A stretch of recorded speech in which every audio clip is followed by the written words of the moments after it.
কৃষ্ণনগর নাজিরপুকুর পাড় তাদের পূজা কমিটির উদ্যোগে শ্রী শ্রী বাবা গড়িয়া পূজার আয়োজন করা হয়েছে। এটা অনেক প্রাচীনতম পুজো। এই এলাকায় প্রায় শতাধিক বছর ধরে গড়িয়া বাবা পূজা করা হচ্ছে।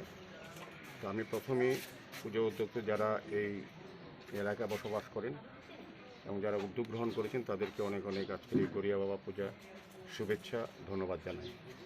পাশাপাশি শহরবাসী সহ রাজ্যবাসীর কাছেও আমার ধন্যবাদ সঙ্গে সঙ্গে শুভেচ্ছার সঙ্গে সঙ্গে আমার গড়িয়া বাবার কাছে প্রার্থনা যাতে সবাই সুখ সমৃদ্ধি বিবাহে বা শান্তিতে বসবাস করতে পারি, যেভাবে আমরা আমাদের যে পরম্পরা রাজ্যে যে ঐতিহ্য সেভাবে আমাদের থাকতে পারি। তো গড়িয়া বাবা আমরা জানি যে সমৃদ্ধি এবং শান্তির প্রতীক।